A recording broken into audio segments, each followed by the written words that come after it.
join me now. So please welcome two representatives, two partners from VC side. So Anh Vuong from Do Venture and Minh from Extend Vietnam Venture. So please come on the stage. Please welcome them. So you can see that today, as I mentioned earlier, we are inviting different stakeholders from Edtech ecosystem. And right after this talk show, we also have some outstanding startup founders who are going to pitch their ideas. This session is for investors.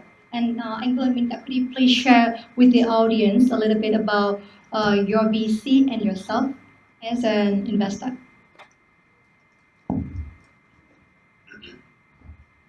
Hi everyone, my name is Minh. I'm an associate from Extend Vietnam Ventures.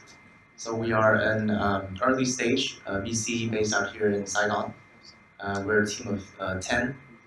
And yeah, early stage, so we invest pre-seed to pre-series A. The check size is 500,000 to 2 million US for first check. And relatively new fund, so we started around a year and a half ago. But this is really our second fund. Our first fund was 500 Startups Vietnam, and that has been around since 2016. We finished deploying out of 500 in 2021, and then our GPs decided to go out and fundraise for the second fund. So, in EdTech, we've invested in a few companies across our two funds. So Elsa is one of those, and we're very happy to be partners with Elsa since 2015, 2016. We were also lucky to be an investor in Applyboard, so one of the EdTech unicorns. There are a handful of those, and very happy to be in that one. And also recently virtual internships, so we invested across our two funds, which I'm happy to share more about later if there's a chance. And yeah, about myself, I've been with the firm for close to 4 years now. Since the 500 days and now transitioning over to Extend Vietnam Ventures. Yeah, so quick intro about myself. Yeah, thank you. This will be helpful for many startups here. How about you? Hello.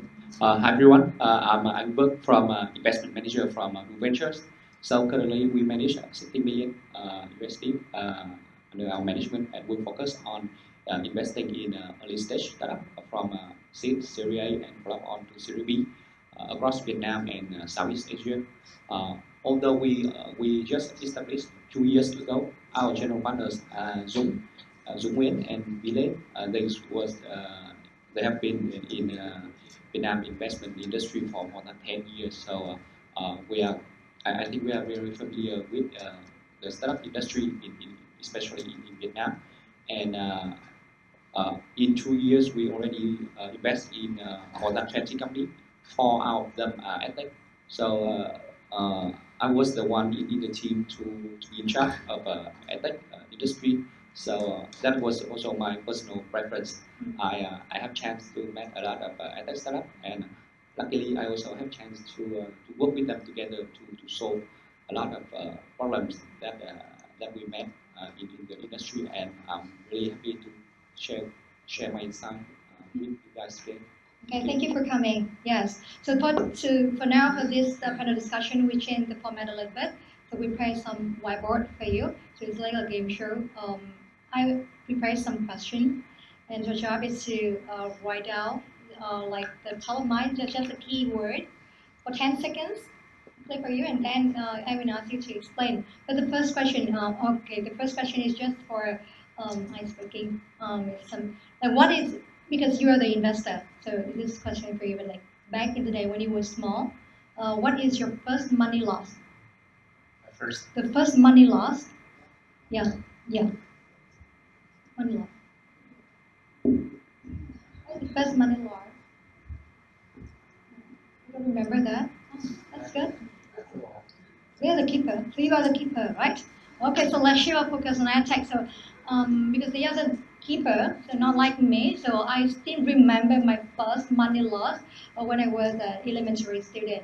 So I have 10K Vietnam dong because I took part in a kind of like the sale, but I lost it. Okay, so as I mentioned earlier, we know that only 3% of unicorns are Edtech, and almost all of them are from North America, China, and India. And when I review the hot list, so they are the areas: tutoring, task preparation, language learning, your your education management, corporate learning, STEAM, online curriculum. So they are the hot list. And based on report by Ministry of Science and Technology, Edtech in Vietnam will be valued around 3 billion by next year, and in top 10 most developing market. So I hope that you can correct me if I'm wrong later. And current investment into this segment, tech in Vietnam, is around $20.2 million. Hence, we are going to see from the investor view, if you see that this is a new blue ocean for the coming new area of growth, and if this is a highly potential segment to invest into, okay? So that would be the first question for you. So write down your keyword, 10 seconds. So I will read the question. After that, there will be 10 seconds for you. Okay, first question. Key criteria why selecting startup for investment. Key criteria why selecting startup for investment. So write the keyword, 10 seconds, start now.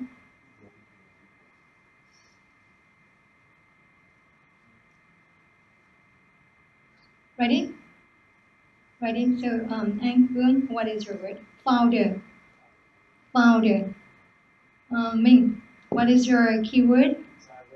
I wrote down 5 words and I circled 2, so the team and market are the 2. Okay, so it's a team market. What else? Team. And there's yeah, product, team market. there's traction, and there's terms. Traction. Okay, so please explain. So why is founder and only one keyword? Yeah, so I think it depends on the stage of the startup that you invest in. First, we invest in early stage up to Series. Our first track often Series C or Series A. So sometimes everything can be changed. Even both the business model, everything, even market, it went out. Everything changed. But the only thing stay with us is the founders.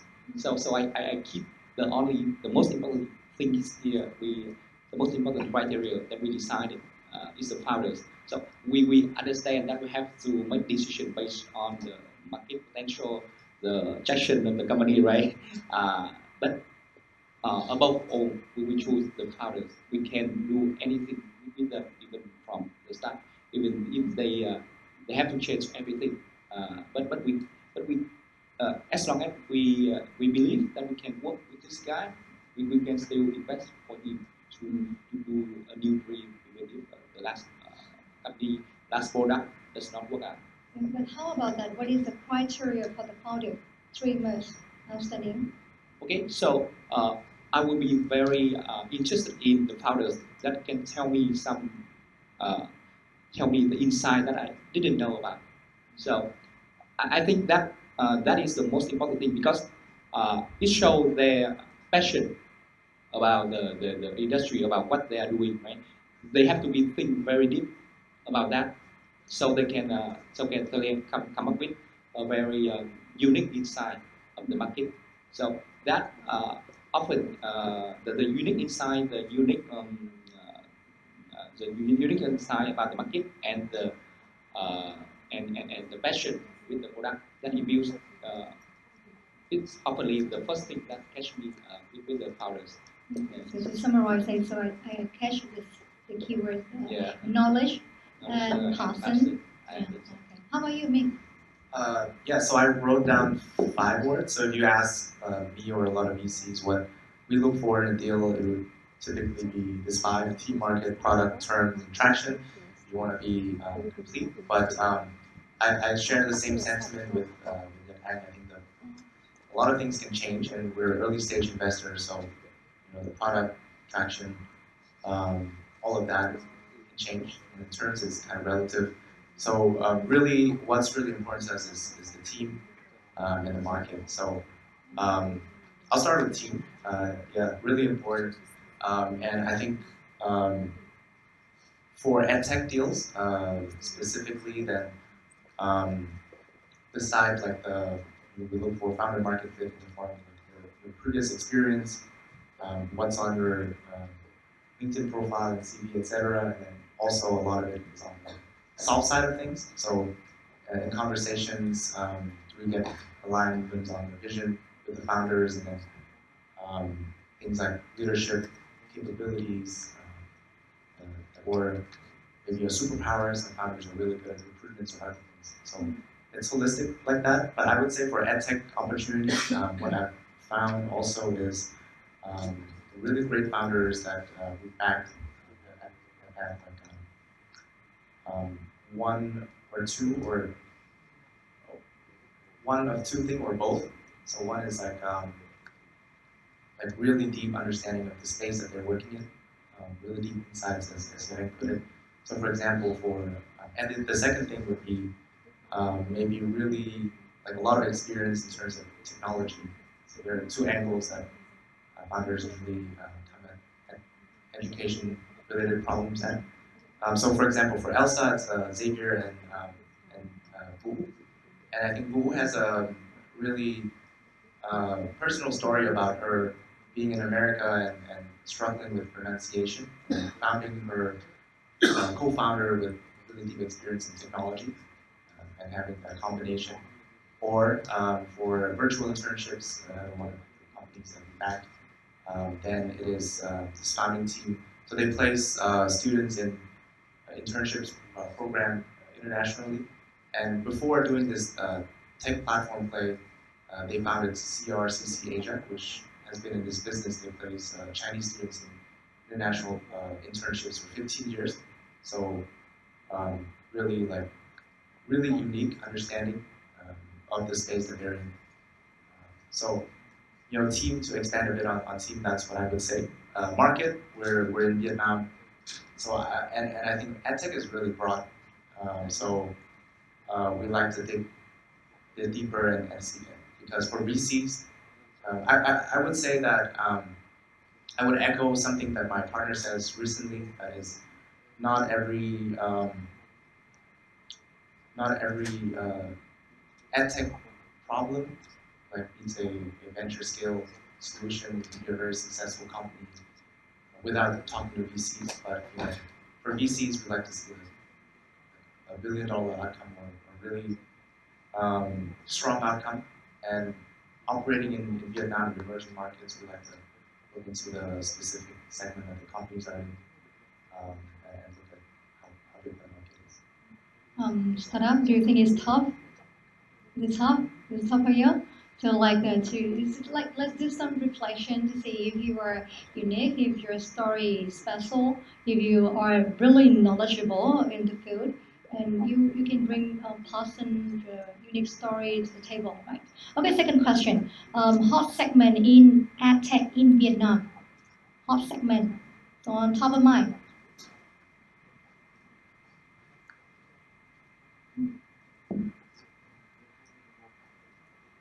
Okay, so I saw the answer. So Anh Vuong, you were so fast. So I see K-12 on his board. K-12. Can you explain about this? How? Yes. Why is the hot segment? Yeah, so when it comes to the question that what is the biggest segment of education, edtech education in the edtech industry in Vietnam, so it's no doubt that the K-12 will be the biggest one. So from our point of view, absolutely we have other things like early education, adult education, upskill, right, job teaching, something like that. But majority of the income of parents in Vietnam, they were willing to spend on the education of their children. Right? Even we are rich, even we are poor, no matter we are rich or poor, we are willing to spend most of our income for our children future. So that comes to the answer, right? So majority of our income will be spent on this one, and this is the most important time of in the people lifetime. Everything they will shape their future in their time in the school. So I think this will be the biggest one. We have many very special milestones here. For example, the exam for the university, right? The exam for the high school. of course we know we want to put less stress on students on this, but no matter what, it was still a very big and important milestone in our life, right? So we have a lot of use case to spend huge amount of money for learning in our K-12. We bet in K-12. Okay, so it's also very traditional thinking style in Vietnam, right? When K-12 is important. How about you, Minh? So I put corporate L&D and I put personal.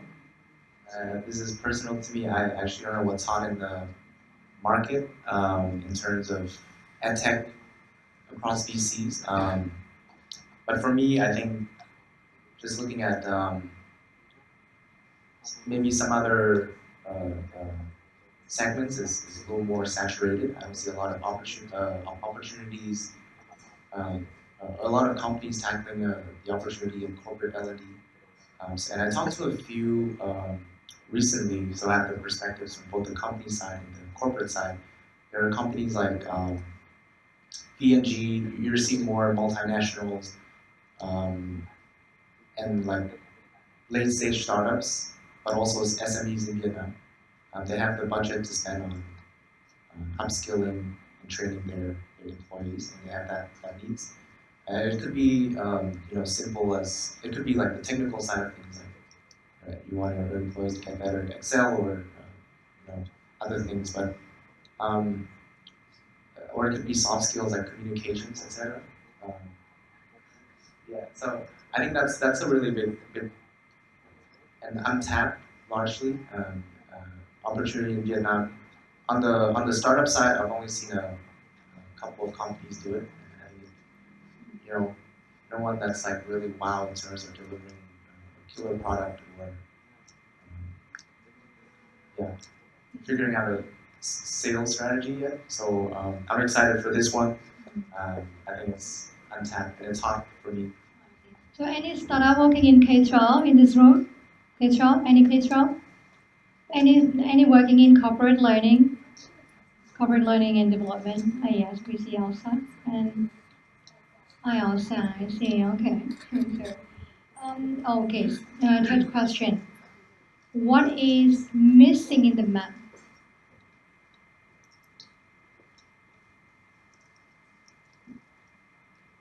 Missing. So we mentioned about something hot, something is happening. But what is missing in the Edtech map? Are we talking about like the Vietnam map? Vietnam. Yeah.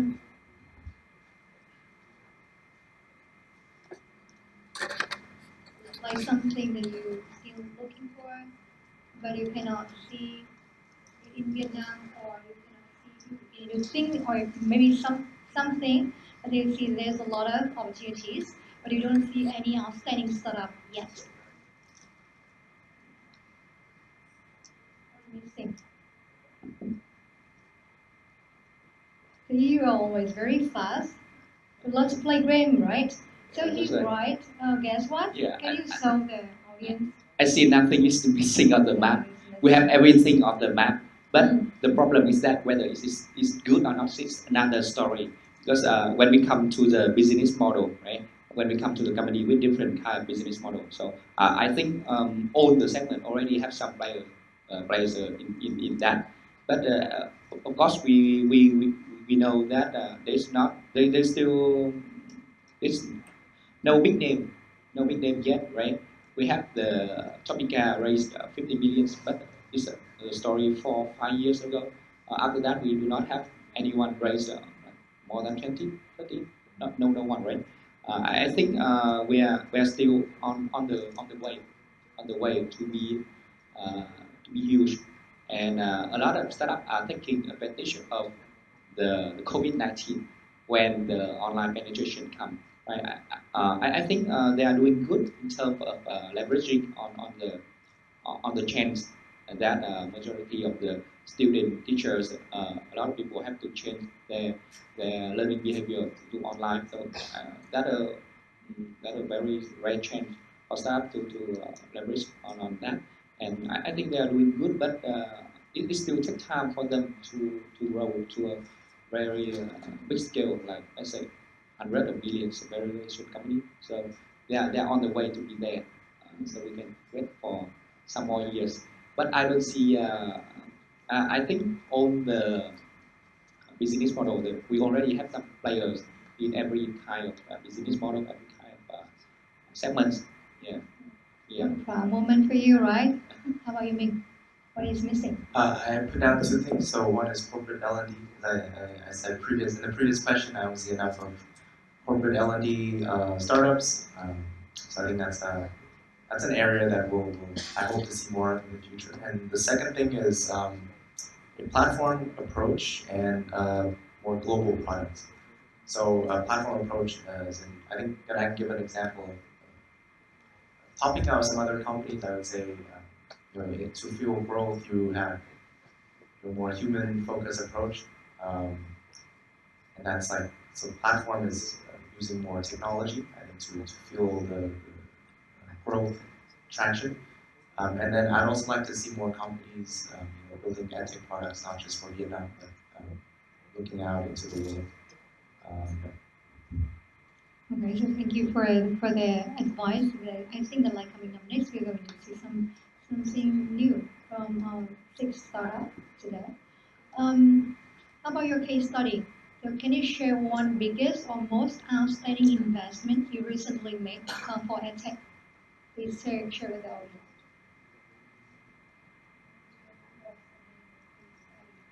Name a case study, and then explain more about them so we can learn. Yeah. So you want to, yeah. So I'll go first for a change. I've talked about the company briefly before, but I want to share more about virtual internships. So the keyword is investment we're happy about and recent. This one is quite recent, just beginning of this year, out of our second fund. But this is our second check into the company, so we invested 1 in 500, and once again out of ABB. So virtual internships, it's a company that plays students all over the world into global internship programs, and so they're solving this problem. If you've ever been a university student, you feel that pressure comes your sophomore or your junior year. I gotta find internships, and that will increase my prospects in getting a job in the future. And then when you're, find that internships, and if it's not in your college town, then you have to worry about, lodging, commute, and all that. So virtual internships is taking all that online. They place students in, virtual internships, and they productize it really well. So kind of the experience of working at the company. You, as a student, you get a constant feedback loop, so you know your areas you need to improve on. You get an assessment, and you get a certificate also, and at the end of the interviews, of the internships, excuse me. So we thought it was a really compelling product and team working on this problem. The nice thing also is the willingness to pay is really high, because the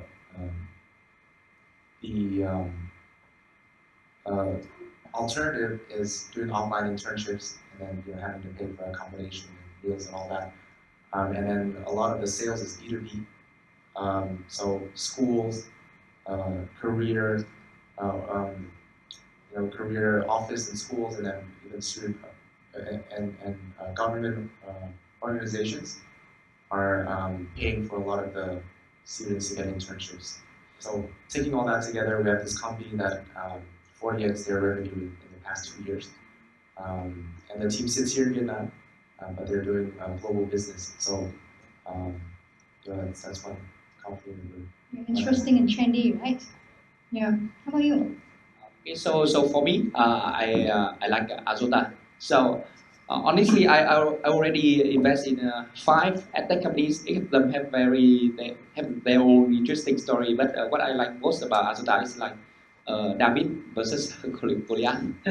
They are a very small team, only 10 tech guys, but they become the number one education website in Vietnam in terms of traffic, more than 20 million traffic per month with zero spend on marketing.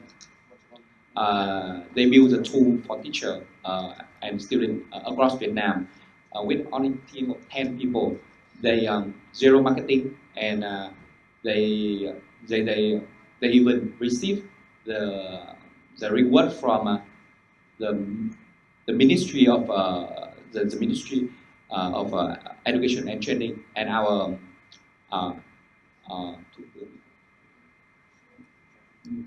President Ching, Mr. Ching, and he already personally gave them the reward for what they already did for the education in Vietnam. So that the CEO of the company, he was the first one to ever tell me that after they make a huge amount of traction, so we raised the next round. So they was the first one, the first founder to tell me that, hey, I'm really scared.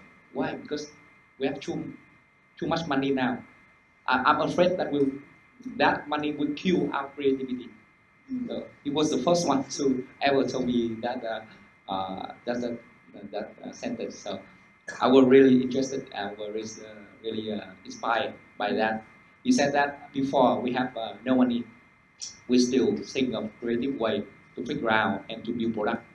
So now I'm afraid that when we have a lot of money, so other members in the team, we say, hey, we have a lot of money now, we can spend to other way. We don't have to be creative anymore because we have money now.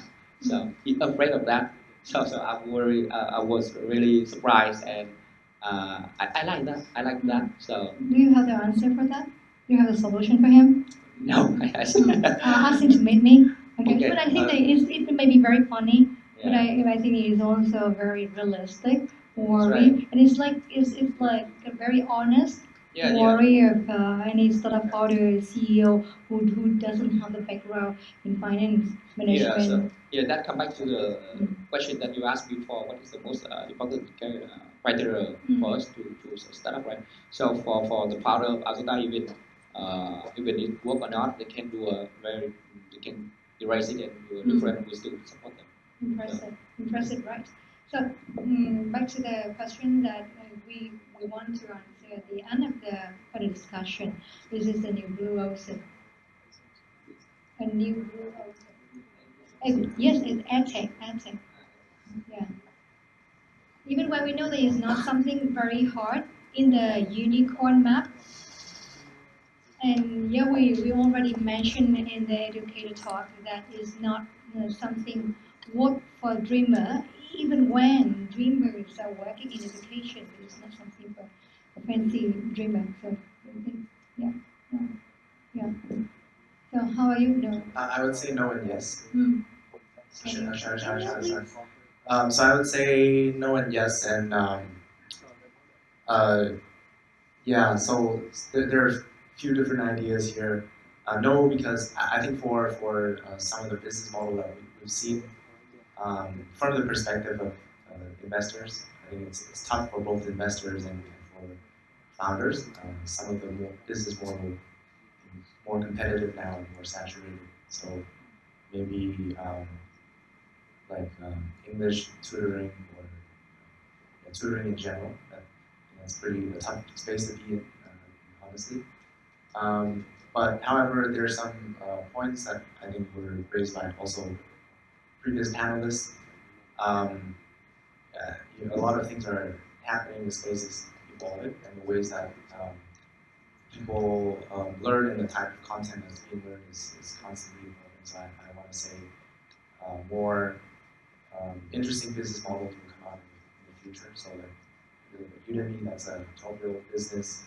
We look at Whiteboard, 7 years old. They're not very old companies in the grand scheme of things. So I think looking ahead, I'm excited to see what else is there. And number two, I'm Zook said a little while ago that when he was describing his frustration with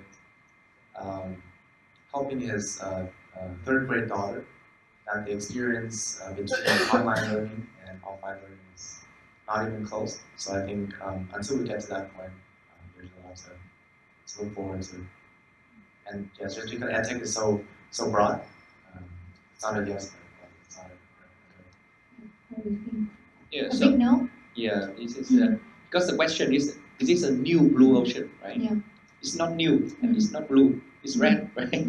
So I think it's for me it's a straight no. But is this attractive and this potential is absolutely yeah. But just is nothing new about this one. Yeah, it's I think all the model is here, but it comes to the operational capability of the team.